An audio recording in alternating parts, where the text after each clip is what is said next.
Exactamente a las 5:18 del 17 de octubre de 2025, a las afueras de Belgorod en la Federación Rusa, el amanecer todavía era un borde pálido detrás de las siluetas de antenas y paneles enrejados cuando una cadena de drones de ala fija y multirotores de reconocimiento cruzó la última fila de abedules y se inclinó hacia el complejo de radar de alerta y vigilancia aérea que domina la carretera periférica.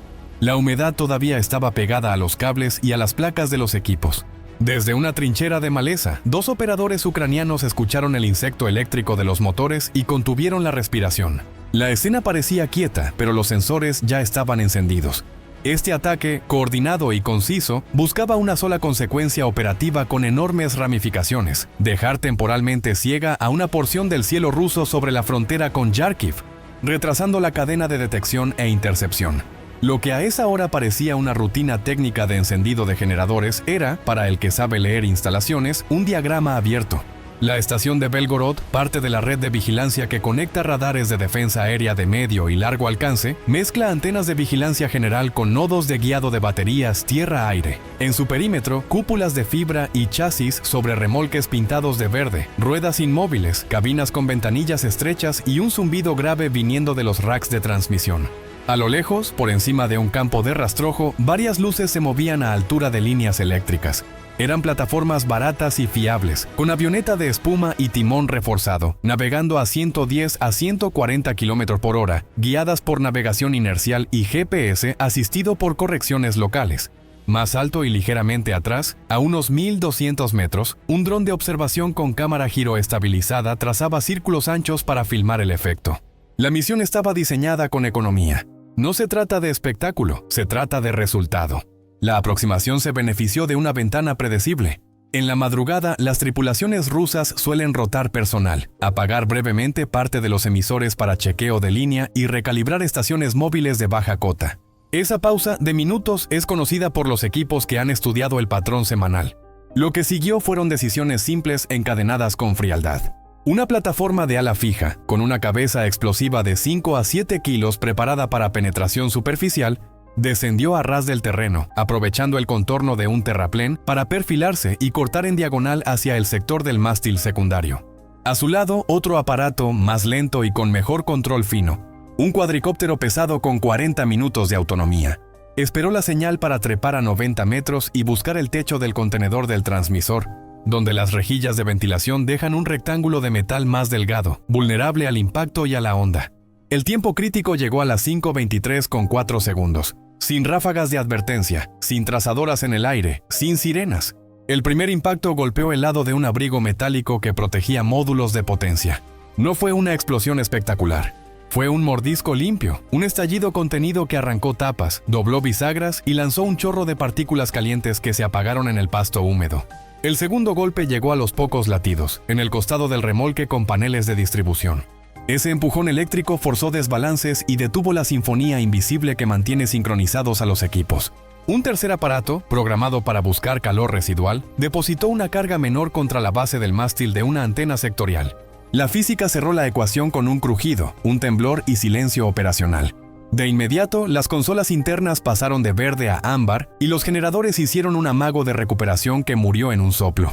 El complejo no era simbólico, era funcional. Su tarea es dar a los defensores segundos valiosos para ver aparecer trazas de misiles de crucero, de drones que suben a techo medio y de aeronaves tácticas que tantean la frontera.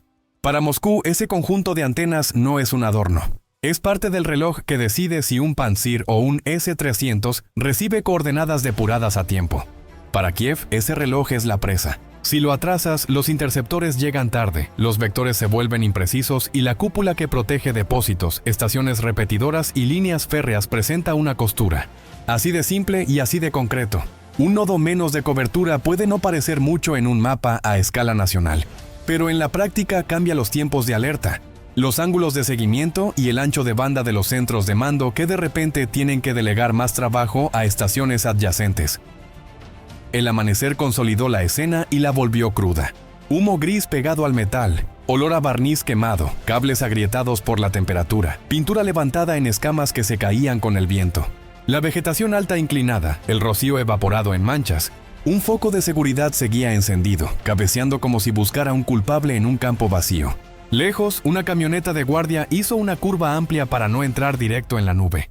Las voces por radio eran cortas, tensas, en tono de manual. Esto había comenzado minutos antes y ya tenía su primer efecto operativo: reducción temporal de cobertura aérea sobre el corredor Belgorod-Korochá, justo el pasillo donde, noche tras noche, despegan drones rusos de ataque y donde las baterías de medio alcance suelen enganchar blancos que vienen desde el suroeste. Ese vacío relativo no es un abismo, pero obliga a maniobrar.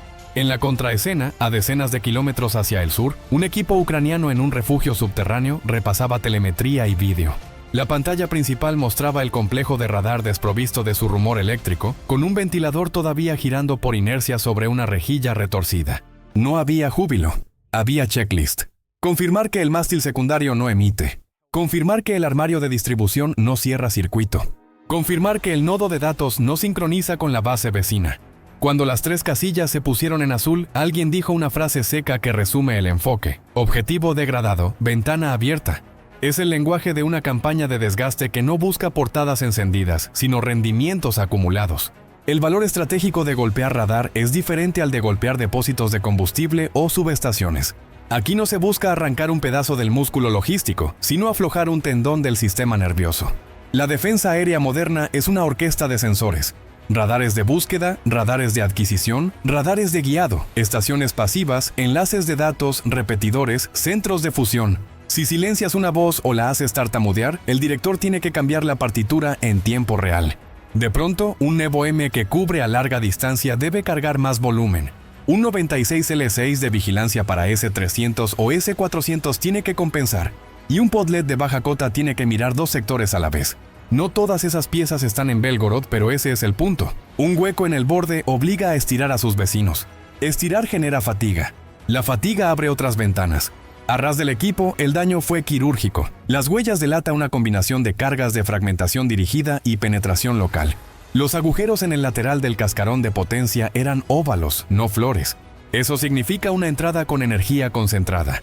Los pernos de sujeción de un módulo aparecieron cortados en sesgo, una firma de onda de choque que empuja y torsiona a la vez. No hubo incendios grandes, señal de que se eligió deliberadamente evitar una combustión descontrolada que hiciera visible el evento a decenas de kilómetros. Control del ruido visual, control del espesor de la noticia. En la medida de lo posible, los operadores buscaban una consecuencia operativa sin regar la zona de cámaras con un hongo naranja. Quien diseña así no busca el impacto emocional, busca minutos de retraso. En los centros de mando rusos, los gráficos de cobertura cambiaron de forma. Donde antes había una elipse sólida de detección, apareció una muesca. Esa muesca, pequeña en pantalla, se traduce en trabajo extra para pilotos de helicóptero que patrullan con focos, para baterías que tienen que aceptar datos de sensores secundarios, para operadores que deben validar manualmente trazas que antes pasaban por filtros automáticos más cerca del frente. Para Moscú, el parte oficial discurrirá por el canal habitual: incidente controlado, operación restablecida, daños acotados. Para Kiev, la lectura útil es otra. El enemigo tuvo que redistribuir vigilancia, gastar repuestos, mover cuadrillas, encender generadores de respaldo y desviar atención durante la franja más barata del día. No hay un rubro en el presupuesto que se llame atención, pero todo cuesta.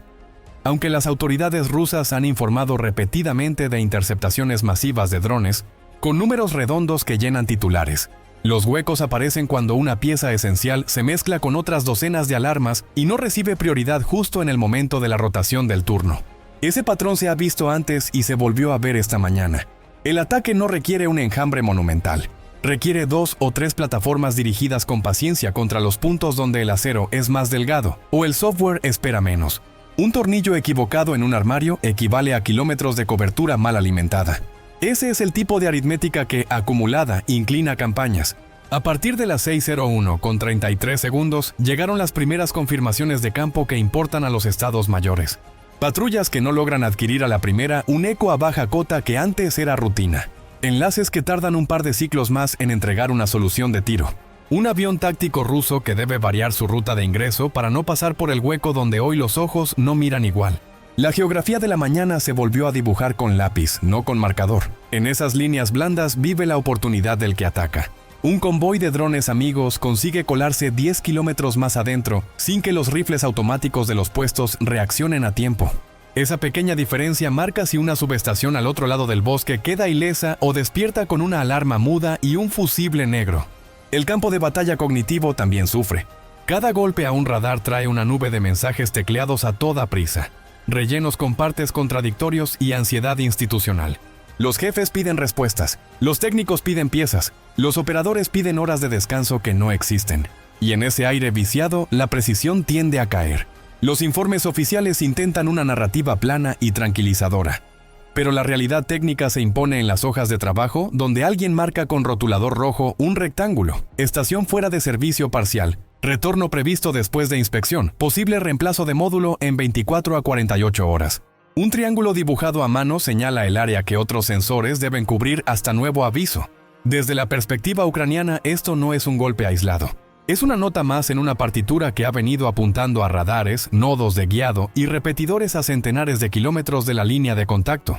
La lógica es clara. Si rompes el sensor, el misil enemigo tiene que volverse más ciego. Si atas a un helicóptero de patrulla a una búsqueda inútil de ecos que no aparecen, ese helicóptero no estará cazando tus drones más adelante.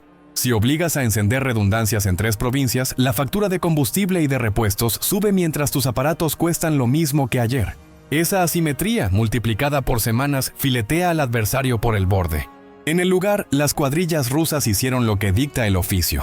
Cordonaron el área, descargaron extinguidores de polvo en donde todavía chisporroteaba, desconectaron líneas para evitar cortocircuitos tardíos y levantaron paneles para ver qué sobrevivió. Un capataz golpeó con nudillos un módulo que ignoró el golpe. Otro, con una cinta aislante colgando del bolsillo, intentó cerrar una puerta que ya no cierra. Saben que la prioridad no es estética, es funcional. Vuelve a emitir aunque sea a media potencia. Puedes empalmar un cable y acordonarlo para que el software permita iniciar diagnóstico. Y, sobre todo, ¿a qué hora deja de ser hueco la muesca en el mapa? Cada minuto de retraso se multiplica por rutas de vuelo que cambian, por turnos que se alargan, por operadores que fatigados acumulan errores. A media mañana, los satélites comerciales que escrutan cada metro cuadrado enviaron imágenes sin poesía. Un rectángulo con techumbre dañada, manchas oscuras que podrían ser residuo, vehículos de servicio estacionados en semicírculo. Un perímetro que no existía ayer. Esos píxeles son la parte visible de una palanca más grande. Para quien mira solo la imagen, el día parece igual que el anterior. Para quien integra señales, el mosaico trae un mensaje claro. La red rusa de vigilancia en esa esquina del mapa perdió rendimiento durante horas, y la maquinaria de defensa tuvo que adaptarse en el acto. El adaptarse tiene precio. Es combustible, es tiempo de vida útil, es estrés de sistema, es un paquete logístico que viaja cuando antes no necesitaba moverse. Importa insistir en el ángulo económico, porque ahí yace la sangría silenciosa. Un radar apagado no vende portadas, pero obliga a desviar recursos. Camiones con módulos de repuesto, personal técnico con dietas, horas extras, equipos de seguridad que duermen menos, energía de respaldo que se enciende y se paga. La reacción política seguirá su libreto. Declaraciones de control, acusaciones de terrorismo, promesas de represalia. En el otro lado, silencio selectivo y un par de frases sobrias que subrayan la palabra degradación. Lo concreto ya ocurrió. La estación clave cerca de Belgorod quedó dañada al amanecer y su cobertura se redujo temporalmente. Eso obligó a redespliegues que no estaban en el plan de la madrugada. Más patrullas, más horas hombre, más combustible, más ruido operacional. La importancia estratégica es directa. Debilitas un oído que escucha el cielo y obligas a los otros oídos a estirarse. Lo que pasó después dejó a todos en shock. Suscríbete para seguir este enfrentamiento.